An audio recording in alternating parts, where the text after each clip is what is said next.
Welcome to our Customer Billing Requirements series. In this series, we'll dive into specific customer accounts, focusing on the requirements to successfully process loads. Our expert collector for this account will guide you through instructions, ensuring you understand the key standards needed to maintain compliance. Ensuring the requirements are met will allow timely invoice processing and payments. Thank you for your adherence to these guidelines. Hello, my name is Lisa Day. I'm the collector for the Loup accounts.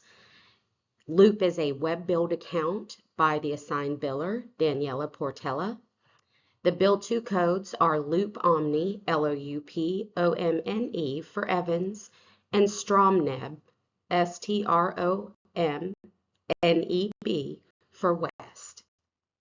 Now for some billing guidelines for the Loup accounts.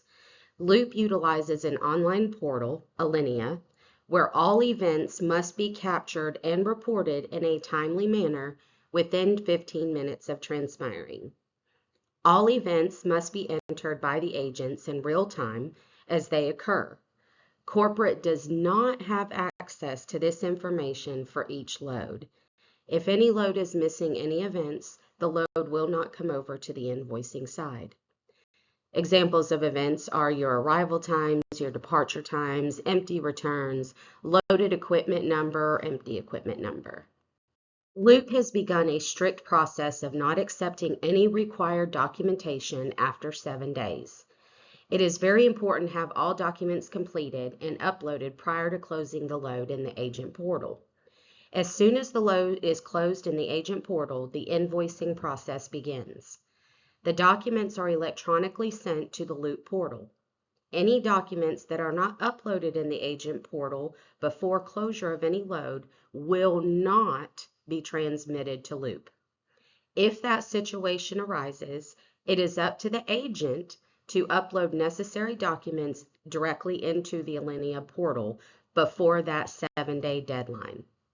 Should this not be adhered to, the charges will be denied and not considered further and will result in agent deduction.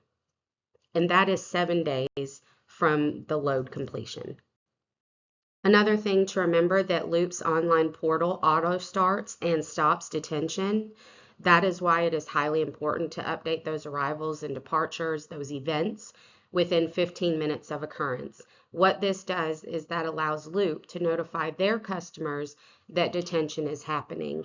And you're probably going to have communication via email or phone calls with your actual ops representative. However, everything is backed up by Alinea and those events need to be captured.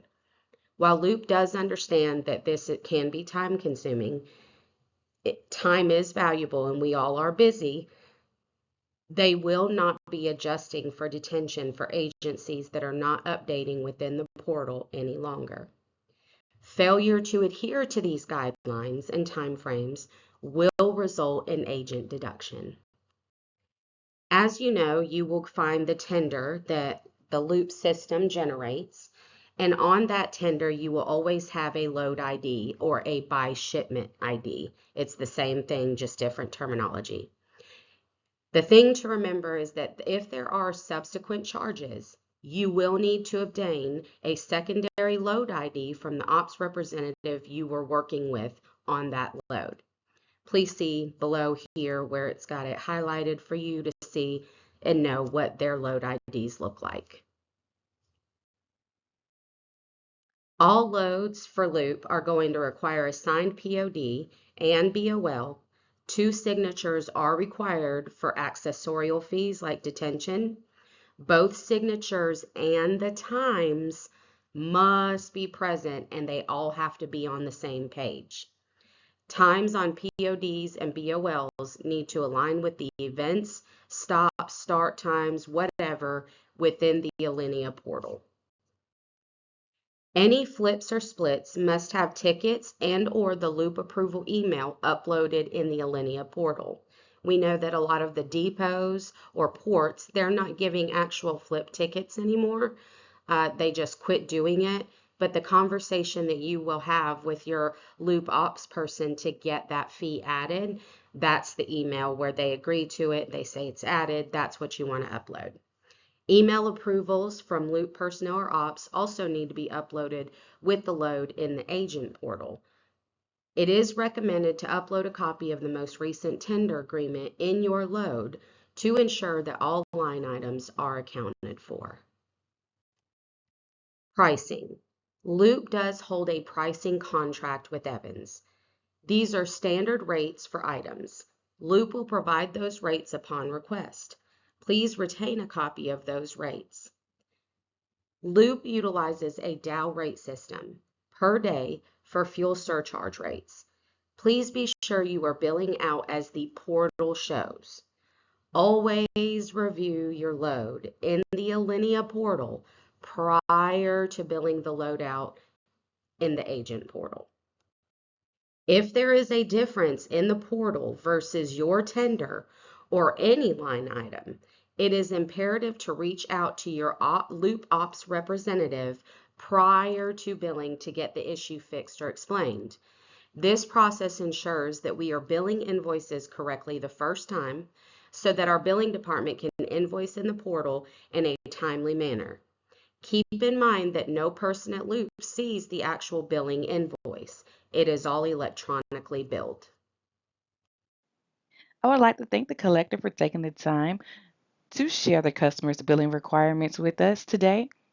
Remember, consistency in the following customer billing requirements is key to success. To stay on track with customer requirements, it's helpful to assign specific tasks to specific team members.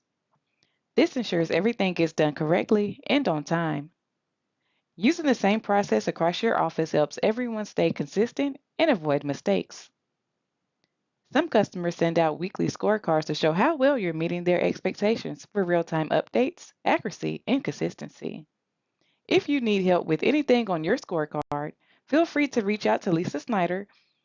Lisa can help you create a plan to improve your scores and stay in compliance. Thank you for taking the time out of your busy day to watch our webinar. We hope the tips shared today will help streamline your billing practices.